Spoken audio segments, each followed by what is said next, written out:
BCom first year के प्यारे बच्चों, स्वागत है सभी का हमारे चैनल इंडिया स्वेफ्टी में।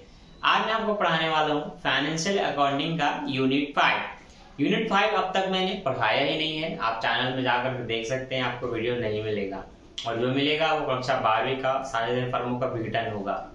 वही नाम आप यूनिट 5 में है, साझेदारी फर्मों का विघटन व समापन। ये एक ऐसी स्थिति होती है जहां पर जितने भी पार्टनर्स होते हैं ये फर्म को समाप्त करने वाले होते हैं, अपने कार्य को समाप्त कर चुके होते हैं और फर्म का विघटन करने वाले होते हैं। तो इस समय जितने भी संपत्ति होती है, जितने भी दायित्व होता है, सभी का भुगतान कर दिया जाता है। जो हिस्सा जिनके में आता है सबको बांट करके फर्म को समाप्त कर दिया जाता है।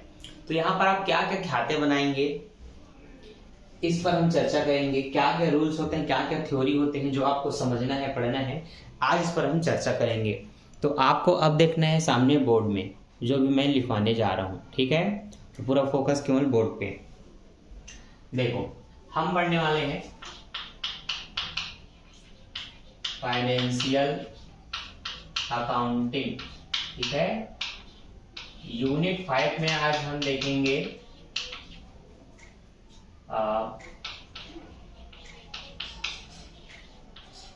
पार्टनरशिप डिसोल्यूशन, जिसको आप कह सकते हैं साझेदारी फर्मों का समापन।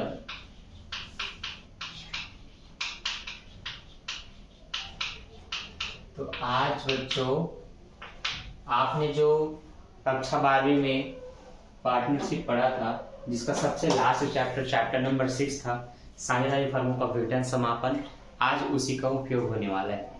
आपके पास बुक होना चाहिए डॉक्टर एस.एम. शुक्ल का, ठीक है। आपको बुक में दिखाता हूँ, मैंने बच्चों से ये जुगाड़ की है। अब ये वित्तीय लेखांकन जो आपको दिख रहा है यही आपको लेना है फर्स्ट ईयर में। अपडेट हो सकते हैं, कलर चेंजेस हो सकते हैं, लेकिन आपको नाम याद रहना चाहिए, डॉक्टर एस.एम. शुक्ल, यही लेना है। अब यहाँ पर आप देखेंगे यूनिट 5 चैप्टर नंबर 19 से स्टार्ट है। तो ये 19 नंबर के चैप्टर में हम तुरंत आते हैं। पृष्ठ नंबर हम आपको बताते हैं,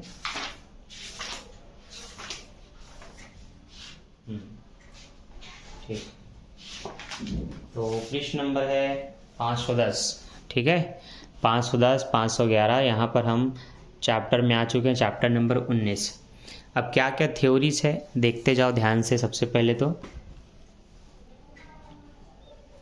साझेदारी फर्मों का विघटन, डिसोल्यूशन ऑफ पार्टनरशिप फर्म 1, क्योंकि इसके 2 पार्ट हैं। एक पहला पार्ट है ये साझेदारी विघटन का आशय आपको समझना है। फर्म के समापन की विधियां देखनी है, कितने प्रकार की विधि है, और उसके बाद आपको देखना है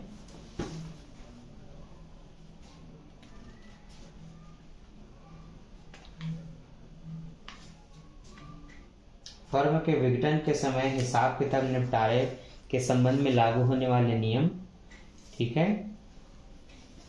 और फर्म के विघटन के समय किए जाने वाले कुछ लेखे, और फिर आपको आना है वसूली खाते में। और उसके लिए कुछ जर्नल एंट्री भी होती हैं, वो भी मैं आपको सिखाऊंगा। तो आज हम जो भी क्वेश्चन बनाएंगे उसमें लगभग 4-5 चीज़ें कॉमन रूप से बनेंगी। जब भी इसके प्रैक्टिकल क्वेश्चन बनाएंगे, एक आपका वसूली खाता बनेगा, एक उसकी पूंजी खाता बनेगी, एक जर्नल एंट्री हो सकती है, और एक रोकड़ या बैंक खाता बनाने को दिया जा सकता है। 5वां जो इसमें शामिल हो सकता है वो है चिट्ठा। तो प्रारंभिक और अंतिम दोनों प्रकार की चिट्ठा बोली जा सकती है। तो ये बनाना होता है, और इतना काम करने को दिया तब समझो ये आपके एग्जाम में 15 नंबर के लिए होते हैं। एक ही खाते 15 नंबर के इसमें नहीं होते। तो ये सब कुछ बनाना पड़ेगा, और आपने अगर 12वीं में इसको अच्छे से बनाया था तब तो ठीक है, नहीं बनाया था तो फिर ठीक नहीं है। अब आपको ध्यान देना पड़ेगा। तो सबसे पहले साझेदारी फर्म का विघटन का आशय वो सुनो ध्यान से। फर्म के सब साझेदार में साझेदारी का विघटन ही फर्म का विघटन कहा जाता है। फर्म के विघटन का आशय फर्म का व्यापार बंद होने से है। साझेदारी का विघटन और फर्म का विघटन, इन दोनों में अंतर है। यह अंतर साझेदारी अधिनियम 1932 के द्वारा प्रकट की गई है। साझेदारी के विघटन का आशय यह नहीं है कि फर्म का भी विघटन हो जाए, परंतु फर्म के विघटन का मतलब यही है कि साझेदारी का विघटन हो गया। समझाना ये चाह रहे हैं अपने आशा के माध्यम से कि जो साझेदार अलग होते हैं उससे व्यापार बंद होगा जरूरी नहीं है, लेकिन व्यापार बंद होने से साझेदारी बंद हो जाती, मतलब समाप्त हो जाती है, यह निश्चित है। तो ये नियम है जिसको मैंने सरल तरीके से बताया, उसमें बहुत तरीके से आपको समझाने की कोशिश की है। तो फर्म का विघटन से साझेदारी का विघटन होता है, साझेदारी के विघटन से फर्म का विघटन नहीं होता। लेकिन जब प्रत्येक साझेदार का समापन हो रहा हो, विघटन हो रहा हो, तो फर्म का भी विघटन हो जाता है। यह है विघटन। विघटन की विधि क्या है? विघटन मतलब अगर हम कंपनी को समाप्त कर रहे हैं या अपने टीम को, साझेदारी को, तो क्यों कर रहे हैं, क्या क्या कारण हो सकते हैं? सबसे पहले सहमति के साथ। हम सबकी सहमति है कि बस यार इस काम को करते हुए 15-20 साल हो चुके हैं, अब इस काम को बंद कर देते हैं, बहुत हो चुका, अब कुछ नया ट्राई करते हैं और इसको यहीं पर समाप्त, अब अपना अपना अलग देखते हैं। तो जब हम सब सहमत हैं कुछ नया करने के लिए, अपने अपने अलग दम पे, एक साथ नहीं, तो हम जिस काम में सब एक साथ लगे हुए थे उसको हम छोड़ने वाले हैं, समाप्त करने वाले हैं या बंद करने वाले हैं, तो वहीं से हमारी साझेदारी भी समाप्त हो जाएगी। तो बस एक पॉइंट याद रखना है, सहमति से साझेदारी फर्मों का विघटन किया जा सकता है। दूसरा पॉइंट, ठहराव द्वारा। अरे ठहराव और सहमति एक ही चीज है। ठहराव क्या होता है? कुछ भी बात जो होती है ना, शर्त जिसके आधार पर आप लोग एक होते हो, उसी ठहराव के कारण आप उसमें अलग भी हो सकते हैं। ठहराव है तो काम चल रहा है, ठहराव नहीं है या ठहराव को समाप्त करने वाले हो, तब भी फर्म का समापन आप कर सकते हो। अनिवार्य समाप्ति। अनिवार्य समाप्ति मतलब हो सकता है काम अब समाप्त ही हो चुका हो, जैसे कि पुल निर्माण, भवन निर्माण, स्कूल इत्यादि बनाने के लिए आपको ठेके में मिला था, 4-5 लोगों ने अपने पार्टनर बन के काम किया था, आपका काम ही समाप्त हो चुका है, पुल भवन निर्माण जो भी बनाना था सब हो चुका है। अब अनिवार्य रूप से आपका जब काम समाप्त हो गया तो पार्टनरशिप भी समाप्त हो जाएगी, तो इसको ही बोलते हैं अनिवार्य समापन। अगला है किसी आकस्मिक घटना के घट जाने पर। आकस्मिक घटना के घट जाने पर, जैसे कि लॉकडाउन की स्थिति मान के चलते हैं, सब चीज बंद हो चुका था, सारे काम बंद हो चुके थे, सबको घर में बैठा दिया गया था। अब मान लो उसके बाद आपका काम ऐसा रहा जो आप लॉकडाउन के बाद भी नहीं कर पा रहे हो, पॉसिबल नहीं है, तो ऐसी स्थिति में जो 4 लोगों ने मिलकर कुछ काम करने के लिए एकत्रित हुए थे, पता चला कि वो काम अब हम कर ही नहीं सकते, आपके बाद से जो नया जनरेशन आ रहा है वहां पर उसको कोई अस्तित्व ही नहीं है, तो आप अपने काम को बदल रहे हैं, सब अपना अलग अलग देख रहे हैं, तो इस तरह से भी फर्म का समापन हो जाता है। इसके बाद अगला पॉइंट क्या है? ऐच्छिक साझेदार की सूचना द्वारा। ऐच्छिक सूचना, इसका मतलब ये है अपनी इच्छा से कोई सूचना दे सकता है, ये सभी सूचना दे सकते हैं दूसरे को कि भाई हम फर्म का समापन करना चाहते हैं या मैं फर्म का समापन करना चाहता हूँ, तो सूचना देकर के भी फर्म का समापन किया जा सकता है। न्यायालय द्वारा समाप्ति। कुछ रूल होते हैं, न्यायालय में अगर वाद विवाद प्रस्तुत हुआ है पार्टनर्स के द्वारा, तो न्यायालय में भी आपके मत अनुसार सबूतों को ध्यान में रख कर, विवादों को ध्यान में रख करके साझेदारी फर्म का विघटन कर दिया जाता है। ये छठा पॉइंट है। अब बस ज्यादा मैं थ्योरी पढ़ाऊंगा तो आप लोग बोर हो जाओगे, इसलिए आते हैं कुछ प्रैक्टिकल क्वेश्चन की तरफ। ठीक है, देखो सबसे पहले तो आपको पंजीपुष्टि कैसे करना है वो बता दूं। ठीक है, देखो पंजीपुष्टि जब भी हम करेंगे तो ये आपको फॉर्मेट याद रख लेना है जर्नल एंट्री का, कि यहाँ पर आपकी जितनी भी संपत्ति है सबसे पहले उनको दिखाओगे, तो आपको बोलना है वसूली खाता विकलन विविध संपत्ति के खाते से। ठीक है, फिर जो भी आपके देनदार है, डूबत ऋण रहते हैं या शोध ऋण जिससे आपको पैसा नहीं मिलना, आप उसको दिखाते हैं, तो आप इस तरह से यहाँ पर कहेंगे provision for bad debit account, मतलब डूबत ऋण या शोध ऋण खाता विकलन। ठीक है, डूबत ऋण संचय के खाते से या वसूली खाते से। ऐसे ही आपके पास बैंक में जो पैसा है, बैंक खाता विकलन वसूली खाता से, और लाइन से दायित्व को दिखाना है, संपत्ति को दिखाना है, ये प्रविष्ट करते जाएंगे। आपको क्वेश्चन कैसे मिलेगा वो भी बताता हूँ। क्वेश्चन आपको कुछ यूँ मिलेगा, उदाहरण 1 में देख लो, अभी हम क्वेश्चन बनाने वाले हैं। एक तलपट की तरफ विवरण दिया रहेगा जिसमें एक तरफ संपत्ति एक तरफ दायित्व दिए रहेंगे, इसको चिट्ठा समझ सकते हैं। एक संपत्ति एक दायित्व को दिया रहेगा। अब इसके बाद आपको संयोजन को ढूंढना है कितने को कितने % कम या ज़्यादा पर बेचा गया और कितने की वसूली की गई। यहाँ पर बोला है फर्म का विघटन कर दिया गया, मशीन पर उसके पूछते मूल्य से 20% कम मिला, प्लांट पर उसे 10% कम मिला, देनदार पर 2000 की छूट दी गई, लेनदार को 10% की कटौती दी गई और वसूली व्यय समापन व्यय 500 रुपये हुए। ये कुछ मदद दी हुई है, इसकी जर्नल एंट्री करनी है और वसूली खाता भी बनाना है। तो ऐसे ही एक एक उदाहरण से आप अपने पूरे क्रियात्मक क्वेश्चन को बना सकते हो। ये मैं गारंटी दे रहा हूँ, अगर आप उदाहरण के 5 क्वेश्चन बना लेते हैं तो आप क्रियात्मक के भी 5 क्वेश्चन बना सकते हैं। आप उदाहरण के 9 क्वेश्चन बना लेंगे या 7 क्वेश्चन बना लेंगे तो आप क्रियात्मक के भी 7 या 9 क्वेश्चन बना सकते हैं, क्योंकि इस चैप्टर में जो जो उदाहरण है वही वही क्वेश्चन है। अंक को इस तरह से बदला है कि आपको बिल्कुल नहीं लगेगा कि आप कोई दूसरा क्वेश्चन बना रहे हैं। बहुत ही सिंपल है, बहुत ही कॉमन है। तो अगर आपने ये वीडियो बहुत ध्यान से देखा, अभी जो मैं बताऊंगा और जो भी क्वेश्चन मैं सॉल्व करवाऊंगा, अगर मेरे साथ सॉल्व करते गए और सेम उसका रिलेटेड क्वेश्चन आपने क्रियात्मक क्वेश्चन में ढूंढा और बनाया, तो समझ लो आपसे वो क्वेश्चन 100% बनेगा, सही बनेगा और आपके अंदर कॉन्फिडेंस आएगा कि मैंने खुद से क्वेश्चन बना लिया। और यही मुझे लाना है। मैं आपको क्रियात्मक क्वेश्चन डायरेक्ट नहीं सिखाऊंगा, मैं उदाहरण 1 बनाऊंगा, उदाहरण 2 बनाऊंगा, लेकिन ये गारंटी दूंगा कि उदाहरण को देखने के बाद, उसके क्वेश्चन को मेरे साथ बनाने के बाद क्रियात्मक क्वेश्चन आप स्वयं से बना लोगे। बस शर्त है एक एक खाते के नियम कौन कैसे बन रहे हैं, किसमें क्या लिख रहे हैं, उसको याद रखना, मेरी बातों को सुनना, ध्यान रखना, फिर आपसे क्वेश्चन बनते जाएगा। ठीक है, तो सबसे पहले हम आपको ये बताना चाहते हैं कि सबसे पहले आपके पास एक चिट्ठा होगा। क्या होगा? एक चिट्ठा होगा। उस चिट्ठे के 2 पहलू होंगे, एक तो आपके पास कुछ संपत्ति होगी, एक तो आपके पास कुछ दायित्व होगा। वसूली खाता इन्हीं के सहायता से बनता है और जो संयोजन दिया जाता है उसके नीचे। तो जब भी आप वसूली खाता बनाते हैं, क्या बनाते हैं? वसूली खाता। तो याद रखो क्या क्या इसमें लिखना है, मैं शॉर्ट में समझा रहा हूँ जो कि आप कभी नहीं भूलेंगे।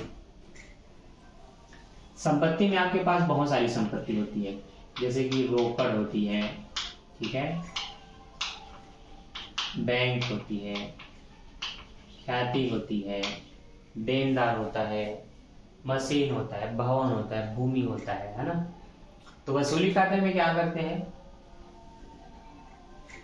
इनको छोड़ करके, रोकड़, बैंक वगैरह, ख्याति वगैरह को छोड़ करके बाकी आपके पास जो भी मशीन है, देनदार है, ठीक है, और प्लांट है, भवन है, भूमि है, इन सबको उठा करके वसूली खाते के विकलन पक्ष में लिखना है।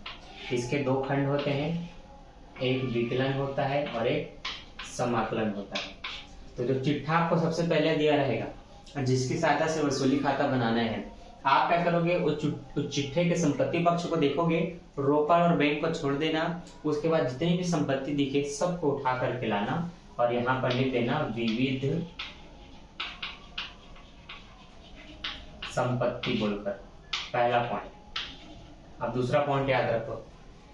दूसरा पॉइंट में आपको इसके नीचे जो संयोजन होगा उसको ढूंढना है कि लेनदार को कितना भुगतान किया, बैंक ऋण को कितना दिया, या किसी के भी ऋण का भुगतान कितने में कर दिया।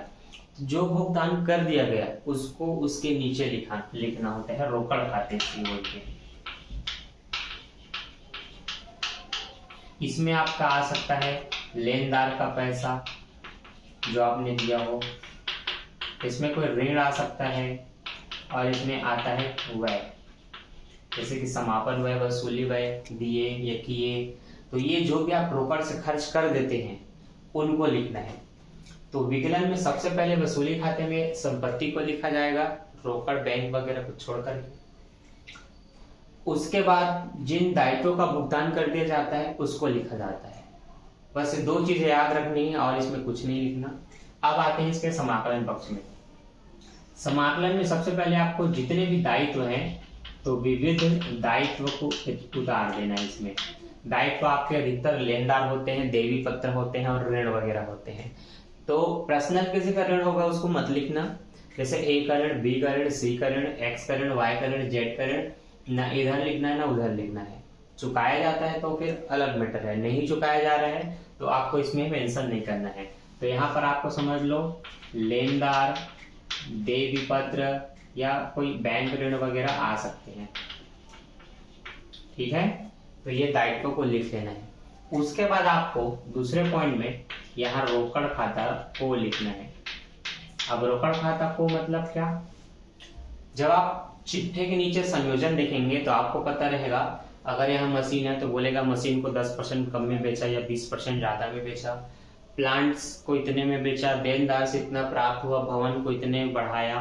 तो ये जो घटती और बढ़ती है संपत्ति, तो उन सबको बेचने से जो पैसा मिल रहा है, वसूली जो हुई उन संपत्तियों से, उन सभी से आपको पैसा मिला, तो उसको रोकड़ खाता को बोल करके उन सभी को लिखो।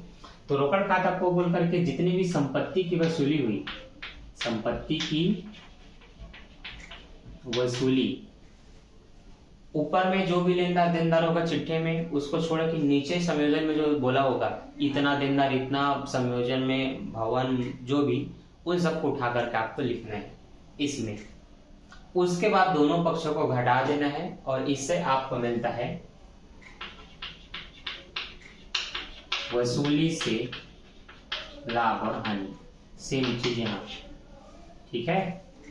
कमी इधर है तो इसको इधर लिखना है, कमी उधर है तो उसको उधर लिखना है, बस। अब जिन बच्चों को वसूली खाते का कॉन्सेप्ट क्लियर नहीं था वो देख लो, बहुत ही सिंपल है, इसी तरह से आपको बनाना है, बस यही याद रखो। नए बच्चे हो जो आज तक कॉलेज में आने से पहले आपने कॉमर्स नहीं पढ़ा है, या जो पहली बार कॉमर्स ले रहे हो, या जो 11वीं 12वीं में ठीक से नहीं पढ़े हो, किसी भी प्रकार के बच्चे हो, एकदम बेसिक से बता रहा हूँ, एकदम बेसिक से। चिट्ठा क्या होता है उसके लिए फिर आपको पूरा विस्तार से भी देखना होगा क्वेश्चन को। तो सबसे पहली बात तो आपके पास बुक होना चाहिए। बुक नहीं है तो बुक ले लो, और अगर मुझसे कहोगे कि पीडीएफ प्रोवाइड करो तो फिर पीडीएफ मुझे बनवाना पड़ेगा, फिर आपको प्रोवाइड करना पड़ेगा। तो इसमें मुझे लग रहा है काफी समय, क्योंकि मैं भी बुक रखा नहीं हूँ। मैं जो बच्चों को पढ़ाता हूँ उनसे एक आध दिन के लिए मांग लेता हूँ और आपके लिए वीडियो इस तरह से बना देता हूँ। तो मैं तो कहूँगा, चूंकि आप पढ़ने वाले हो, स्टूडेंट हो, तो आपके पास बुक होना चाहिए। आप उसको खर्च मत समझो, आप उसको अगले साल बेच सकते हो, वो सेल हो जाता है। 400 में अगर आपने बुक लिया तो कम से कम 300 में आप बेच सकते हैं, अगला 100 रुपये बच रहे बोल के आपसे ले लेगा। तो वैसे आप भी किसी से सर्च करो, पता करो, जो आप सेकेंड ईयर में गए होंगे या जो लोग सेफ्टी वगैरह हुए होंगे, अभी वो लोग नहीं पढ़ रहे होंगे, तो आप उनके बुक को ले सकते हैं। तो कुछ भी दिमाग लगाओ, मार्केट में जाकर के सेकेंड हैंड बुक भी मिलता है, उसको ले लो, लेकिन बुक लो। बिना बुक के आप पढ़ाई नहीं कर सकते। पीडीएफ वगैरह में आप ऑनलाइन कितना देखोगे, एक बुक होना चाहिए सेल्फ स्टडी के लिए, तो बुक रखो, ठीक है। अब देखो, मैं जो संयोजन की बात कर रहा हूं, मैं वो आपको दिखाता हूं।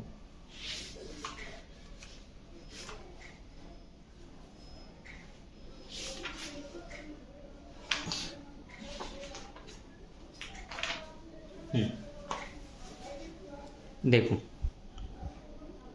इस क्वेश्चन में बैंक का पैसा 2500 है, इसको छोड़ देंगे, ठीक है, इसको छोड़ देंगे। बाकी ये जो मशीन प्लांट देनदार है, इनको उठा करके इस तरफ लिखेंगे, ठीक है।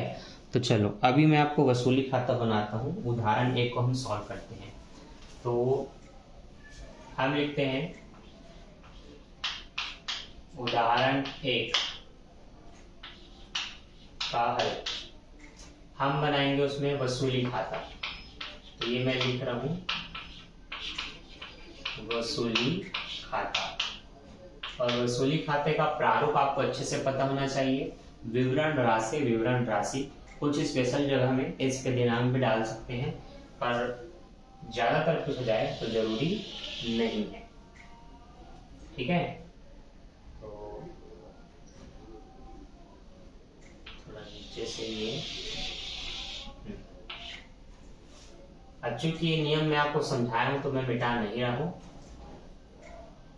मैं इतने में ही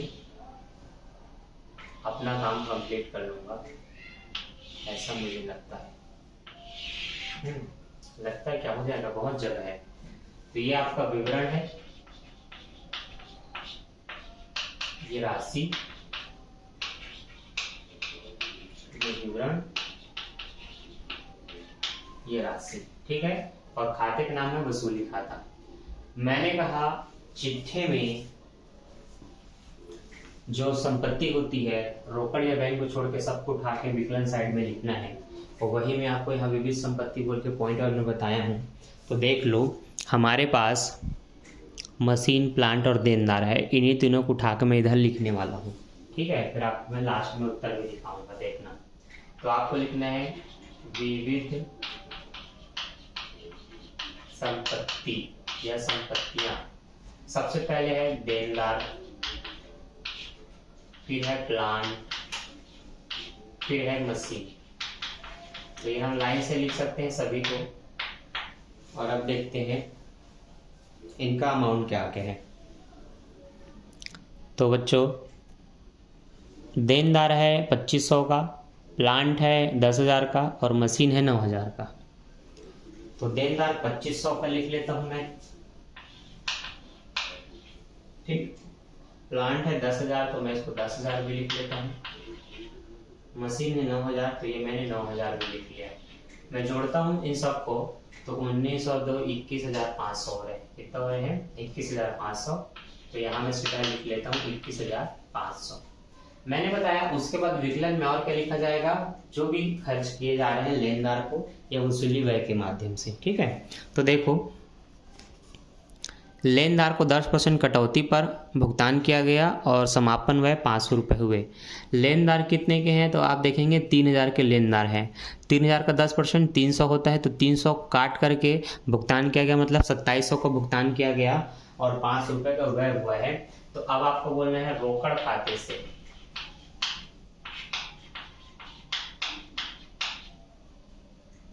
ठीक। ब्रैकेट में बताना कि लेनदार जो 3,000 के थे उसमें से 300 माइनस किया तो हमने 2700 रुपये का भुगतान किया। और उसी प्रकार फिर से बोलना रोकड़ खाते से, और बताओ कि आपने समापन व्यय का भुगतान किया। तो ऐसा छोटा सा समापन व्यय लिखना होता है यही साइड में। अब मैंने कॉलम ही छोटा बनाया तो मैं नीचे लिख रहा हूँ, आपको साइड में आप लिख सकते हैं। और 500 रुपये का जो समापन व्यय था उसको 500 रुपये वैसे ही लिख लेंगे, ठीक। तो जो 2 रूल बताया था, पहले संपत्ति को लिखना, लिख चुके हैं। लेनदार देनदार जो भी भुगतान हो रहा है वह उसको लिखना, रोकड़ खाता से बोल के वो भी लिख दिए हैं। अब आते हैं समाकलन पक्ष पर। तो समाकलन में मैंने बोला सबसे पहले दायित्व को लिखो। वह दायित्व जिसका भुगतान करना है, किया गया है उसको नहीं, जितना करना होता है, मतलब वो बड़ा अमाउंट जितना आपको भुगतान करना है। बाद में आपने कुछ कम भुगतान किया वो तो आपको यहाँ दिखाना है जो चला गया, लेकिन जो नहीं गया है, जो दायित्व है उस दायित्व को बस वहां शो करना है कितने का है। तो वो दायित्व है आपका 3,000 का। तो यहाँ पर आपको लिखना है लेनदार 3,000 का, और ये मैंने 3,000 लिख दिया। उसके बाद आपको देखना है कि और क्या क्या है। तो इसमें और दूसरा कोई दायित्व नहीं है। तो अब आप ऋण को देखेंगे तो ऋण को नहीं लिखा जाता, आपको नहीं लिखना है, ठीक है। इसके बाद आपको दूसरे पॉइंट में रोकड़ खाता को बोल करके समस्त वसूली को देखना है किससे कितना कितना मिला, ठीक है। तो देखो, चूंकि मशीन टॉप में आपका, मशीन के बारे में क्या बोला है कि मशीन को पूछते मूल्य से 20% कम मिला। 9,000 का 10% 900 होता है, 20% 1,800 हो जाएगा। 9,000 में 1,800 आप काट दो तो 9,000 में मान लो 2,000 गया तो 7,000। अब 200 और जोड़ दो 7,200 आएगा। तो इसमें आपको लिखना है 7,200। कितना लिखना है? 7,200। देखो मैं निकाल देता हूँ। 9,000 का 20%, एक जीरो से एक जीरो काटा, एक जीरो से एक जीरो काटा, 9 दूनी 1,800 हुआ। अब ये 1,800 का अमाउंट 9,000 से कटेगा बच्चों, तो आपका 7,200 का अमाउंट निकला। तो आपको जब लिखना है रोकड़ खाता को,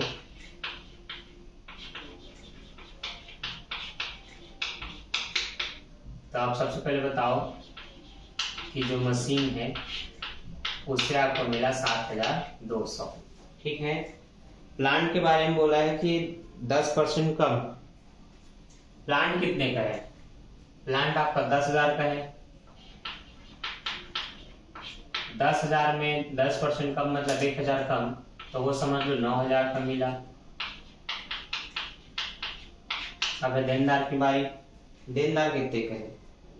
देनदार पर 2,000 रुपए और देनदार कितने के थे? 2,500 के थे। तो सीधा 2,000 रुपए लिखने, समझ लो देनदार का 500 का छूट चला गया। अब इनको जोड़ देते हैं कि इससे हमें पता चला कितना पैसा मिल रहा है। तो 7 2 9 9 9 18,200 तो यहाँ पर मैं लिख लेता हूँ 18,200। 18 और 3 21,200 होगा, और यहाँ पर तो कुछ ज्यादा अमाउंट है। ठीक है, अब इतने चीजों को वसूली खाते में मेंशन किया जाता है और फिर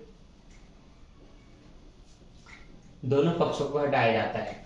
तो ये कितना हो रहा है, देखो 500 इसमें जोड़ूंगा तो ये जो 21,500 हुआ 22,000 हो जाएगा। 22 और 2 24,700, 24,700 हो रहा है, और उतना ही यहाँ पर भी हुआ है। अब देखो जो अमाउंट ज्यादा है उससे दोनों पक्षों को बैलेंस किया जाता है। बैलेंस मतलब टोटल किया जाता है इस तरह से। अब इसमें जो सबसे ज्यादा अमाउंट है वो है इधर का 24,700। तो ऐसे डबल लाइन खींच के इसको बैलेंस कर देना है 24,700, ये ऐसे नीचे डबल लाइन खींच के। ठीक है, और यहाँ पर आपको बताना है वसूली से लाभ हानि को साझेदारों के पूंजी खाते में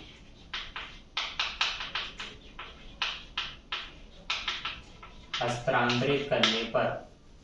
अब इनके नाम क्या क्या है वो देख लेते हैं।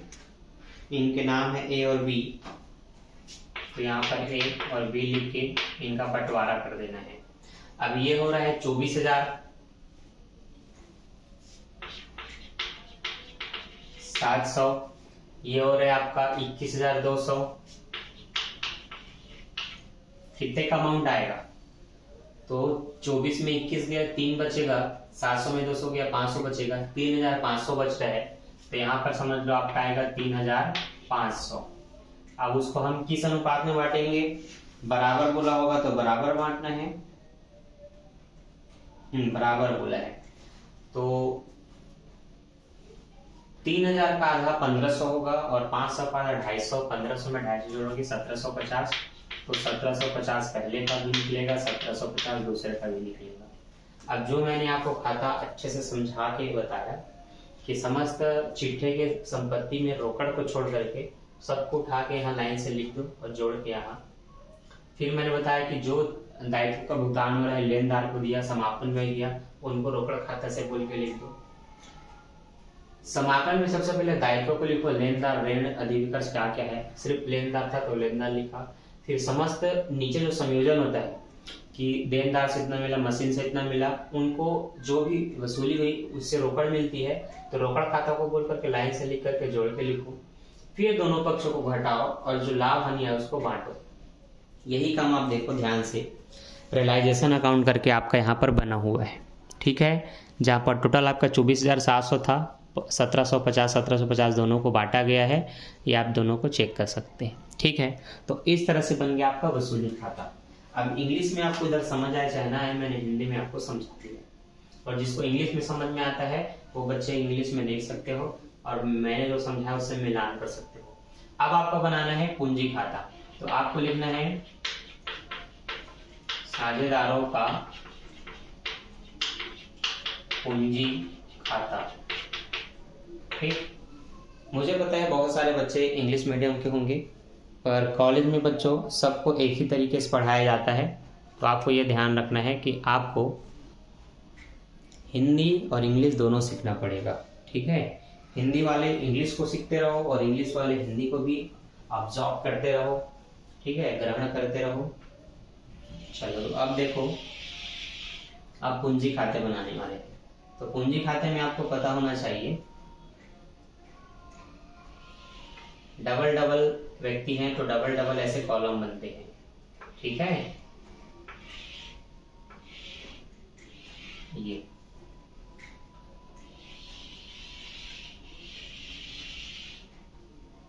तो ये विवरण, तो ये ए की कॉलम है, ये बी की, फिर से विवरण, ये ए की कॉलम है और ये बी की। एक में सबसे पहले शेष लाया गया बोल करके पूंजी को लिखते हैं, इसको लिखते हैं पूंजी। तो यहाँ मैं दर्शा देता हूँ नाम लिख करके, शेष लाया गया बोल के पूंजी मतलब कैपिटल को लिखना है। जो कैपिटल आपको चिट्ठे में दायित्व पक्ष में दिया होगा आपके क्वेश्चन में, उसी को इनके नाम के सामने AB के सामने जो भी कैपिटल होगा उसको उठा के यहाँ पर शेष लाएगा बोल करके लिखना है। तो अब आपको क्वेश्चन को ध्यान से देखना पड़ेगा फिर से, और इसीलिए कहता हूँ कि जिन बच्चों के पास बुक होगा वो ज़्यादा जल्दी से समझ सकते हैं। तो यहाँ पर आप देख सकते हैं एक की 10,000 एक की 7,000 की पूंजी है, उसी को आपको लिखना है। ठीक है, एक की 10,000 और एक की 7,000। ठीक, चलो 30 मिनट होने जा रहे हैं। फ़ोन मेरा गर्म हो रहा है, किसी भी वक्त बंद हो सकता है। तो ये 10,000 और ये 7,000। ठीक, इसके बाद देखो वसूली से लाभ हुआ है कि हानि। तो वसूली से इधर आपका बैलेंस आया मतलब हानि हुआ है, तो उसको इधर लिखना है। बैलेंस इधर आया होता तो लाभ होता तो आपको इधर लिखना होता, मतलब समाकलन में। तो वसूली में जो बैलेंस है अगर वो विकलन में होगा तो पूंजी खाते के समाकलन में लिखना, और वसूली का बैलेंस समाकलन पक्ष में है तो उसको पूंजी खाते के विकलन पक्ष में लिखना। तो राइट का लेफ्ट, लेफ्ट का राइट, ऐसे भी याद करो और समझो। अब यहाँ लिखना है वसूली से।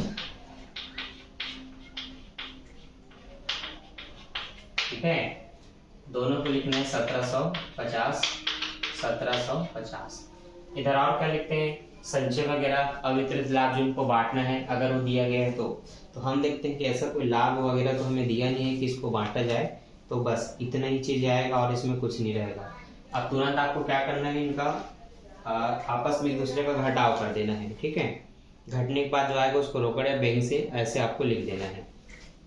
तो मैं दोनों लिख देता हूँ आपको समझने के लिए। कुछ क्वेश्चन में रोकड़ और कुछ क्वेश्चन में बैंक खाते से आपको लिखना होता है। अब वो डिसाइड करता है कि चिट्ठे में जो संपत्ति पक्ष में पैसा है वो रोकड़ शब्द से स्टार्ट है या बैंक शब्द से। अगर बैंक शब्द से स्टार्ट है तो आपको बैंक लिख लेना है सब जगह, अगर रोकड़ शब्द से स्टार्ट है तो आपको रोकड़ लिख लेना है। तो वो आपको अब समझ लेना है, बैंक होगा तो बैंक लिखना है।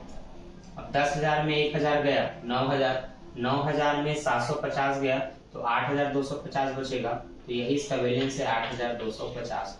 अब दोनों को जोड़ोगे तो 8 और 1 9, ये दोनों मिला के 1,000 तो 10,000 हो रहे हैं। इसका बैलेंस करोगे तो 7,000 में 1,000 गए 6,000, 6,000 में 750 गए तो 5,250, तो इसका बैलेंस है 5,250। जोड़ोगे तो ये दोनों मिला के 1,000 और ये दोनों मिलाकर 1,000, तो टोटल तो मतलब 7,000 हो रहे हैं। अब बैलेंस करना होता है तो लाइन ऐसे खींच लो, बैलेंस मतलब हो गया बैलेंस। ठीक, ये 10,000 वाले को 10,000 से बैलेंस, 7,000 वाले को 7,000 से बैलेंस। सेम चीज यहाँ,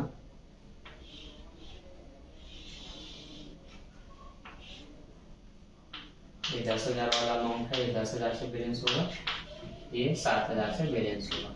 ठीक है, और बस इसी को ऐसे खींच के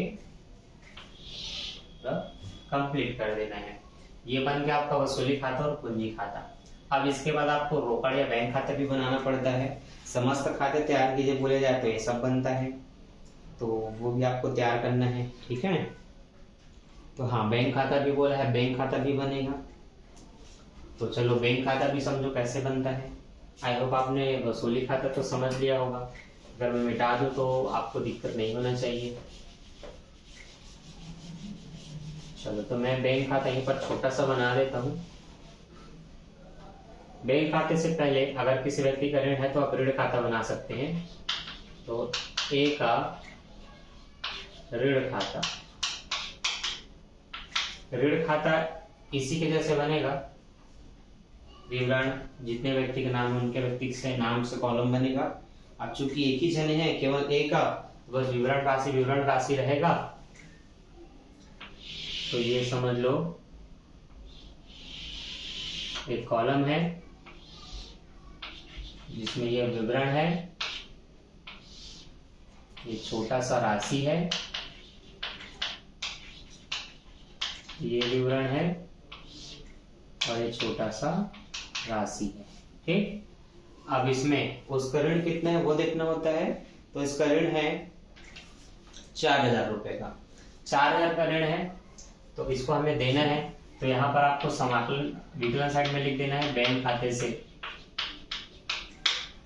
या रोकड़ खाते से, और राशि में लिख दो 4,000 रुपए। ठीक है, और बस इसके खाते को क्लोज कर दो, इसमें और कुछ नहीं करना होता। ठीक, तो बस एक साइड में लिख करके छोड़ देना होता है। तो ऐसे ही हम बना लेते हैं हमारा बैंक खाता। इसके तरह आपके 4 कॉलम हो जाए, 4 खाते हो जाएंगे। ठीक है, अब देखो बच्चों,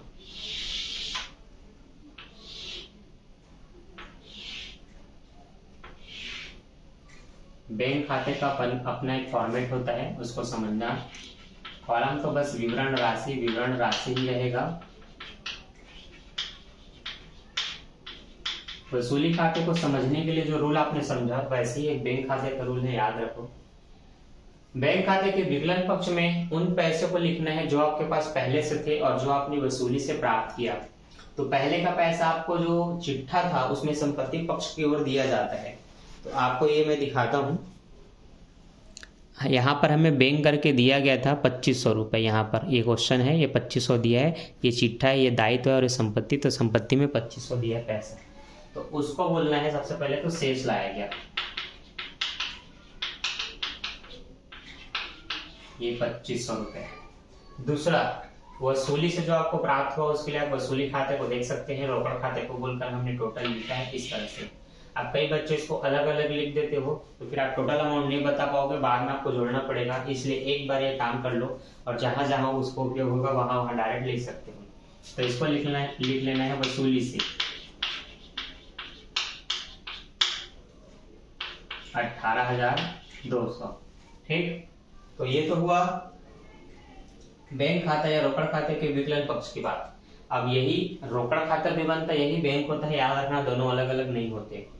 तो सबसे पहले जो संपत्ति में रोकड़ है उसको लिखना है, फिर जो वसूली से प्राप्त हुआ उसको लिखना है। दूसरा, समापन पक्ष में उन दायित्वों को लिखना है जिनका आपने भुगतान कर दिया, जिनका खर्चा कर दिया और जिनको दे दिया पैसा, ये जिनको देना है। तो जिन व्यक्तियों को आपने पैसा दिया है रोकड़ खाते से बोल करके, बैंक खाते से बोल करके, उनको वहां लिखो। तो देखो, लेनदार को आपने दे दिया है 2700 रुपए, तो सबसे पहले तो उसी को लिखो, वसूली से ही बोलना या वसूली को बोल करके। ठीक है, इसमें उसका नाम उपयोग नहीं करते। रोकड़ खाता लेनदार ब्रैकेट में आप बता सकते हो कि ये लेनदार का पैसा है 2700 रुपए। फिर से आप वसूली से लिखो, सेम इधर को बोलते हैं वसूली खाते को। यहाँ पर बताओ कि आपने व्यय का भुगतान किया 500 रुपए, ये मैंने 500 लिखा। इसके बाद हमने इन साझेदारों को बैंक से कितना दिया, 8,250, 5,250। तो इस तरफ का शेष ये दर्शाता है कि इन व्यक्तियों को इतना पैसा देना है, और देना है, दे रहे हैं तो हमने रोकड़ या बैंक खाते से बोल दिया और उधर लिख देंगे कि हमने एक को दिया 8,250, तो लिखेंगे एक ही कुंजी खाता को 8,250, फिर लिखेंगे बी के पूंजी खाता को 5,250, है ना ये। ठीक, तो बस ये सिंपल सा कॉन्सेप्ट याद रखना है कि जो पैसा पहले से है उसको विकलन में लिखना है, वसूली से जो प्राप्त हुआ उसको लिख लेना है, समाकलन में जो लेनदार को दिया, जो देवी पत्र को दिया, जो ऋण का भुगतान किया, उनको लिख लेना है। और जोड़ने से आपको पता होना चाहिए इसमें दोनों पक्ष बराबर आते हैं, कोई कम या ज्यादा नहीं होता। जैसे ये वाला पक्ष आपका हो रहा है 18 तो 20,700, 18 तो 20,700, 500 तो 700, वो भी उतना ही होना चाहिए। अब देखो 8 और 2 10,000, ठीक है, 8 और 2 10,000, 10 5 15,000। इसमें किसकी कमी है, इसमें ऋण की कमी है जो आपने बैंक खाते से दिया। तो एक का ऋण भी लिख लेंगे, क्या लिख लेंगे, एक का ऋण 4,000 रुपए। ठीक है, अब देखो दोनों पक्षों को बैलेंस करते हैं। राशि तो वही आएगा, कम ज्यादा नहीं हो सकता। जैसे ये हो रहा है 20,700, ये भी आएगा 20,700। ठीक है, अब देखो पूरा जोड़ते हैं, 5 4 9, 9 और 8 17, ये दोनों 250 मिला करके 17.5 हो गए। 17.5 में 500 मिला 18,000, 18 तो 20,700, देखो 20,700 आ गया, देखा, ऐसे जोड़ते हैं। तो ये बन गया आपका यूनिट 5 पार्टनरशिप डिसोल्यूशन मतलब साझेदारी फर्मों का विघटन का वो है 4 खाता, जिसमें सबसे पहला खाता वसूली खाता, फिर पूंजी खाता, फिर ऋण खाता, फिर बैंक खाता। अब आपका बस एक बचा है, वो है जर्नल एंट्री। अब जर्नल एंट्री कैसे होती है? सबसे पहले कितनी संपत्ति और दायित्व है उसको देखना होता है। तो अब मैं इसको थोड़ा धुंधला कर देता हूं ताकि मैं थोड़ा क्लियर दिखूं। समझ आई बात? अब सुनो ध्यान से। पहली पृष्ठ पे आते हैं। मुझे उम्मीद है आपने वसूली खाता समझ लिया कैसे लिखते हैं, आपने पूंजी खाता भी समझ लिया क्या क्या इसमें लिखना है, और आपने ये भी समझ लिया कि बैंक खाते में क्या क्या कैसे कैसे किधर किधर लिखते हैं। अब आपको समझना है जर्नल एंट्री। ठीक है, तो देखो सबसे पहले तो आपको ये बता दूं, जर्नल एंट्री में आपके पास जो पहले से चिट्ठा होता है क्वेश्चन में, उसमें देखना है क्या क्या संपत्ति आपके पास है। उन संपत्ति का सबसे पहले प्रविष्टि करते हैं। तो आप बुक में देखो, बुक में जो पहले से प्रविष्टि इंग्लिश में किया गया है मैं उसी के आधार पर बताता हूं। आप रोकड़ को छोड़ दें तो आपके पास मशीन, प्लांट और देनदार है, तो आप बोलेंगे वसूली खाता विकलन मशीन से, प्लांट से, देनदार से। और भी चीजें होती तो उनको भी आप उससे से करके लिखते हैं। तो वसूली खाता विकलन होगा समस्त संपत्ति के खाते से, ये पहला नियम।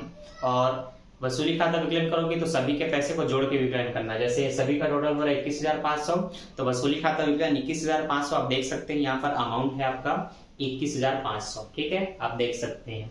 फिर मशीन से जितना है वो आप मशीन से लिखेंगे, देनदार से जितना है देनदार से लिखेंगे, प्लांट से जितना है उतना प्लांट से लिखेंगे। ये पहला नियम। दूसरा नियम देखो, दायित्व क्या है उसको दिखाया जाता है संपत्ति के बाद। तो दायित्व में केवल लेनदार 3,000 का है, सबसे मुख्य चीज वो है। तो देखो उसको सबसे पहले लिखा है लेनदार खाता विकलन वसूली खाते से। लेनदार खाता विकलन वसूली खाते से, क्योंकि इसका भी भुगतान किया जाएगा वसूली के माध्यम से, तो ये इसलिए इसको दायित्व को दिखा दिया। तो संपत्ति को समाकलन करना है प्रविष्टि में और दायित्व को विकलन करना है, ये जान लो।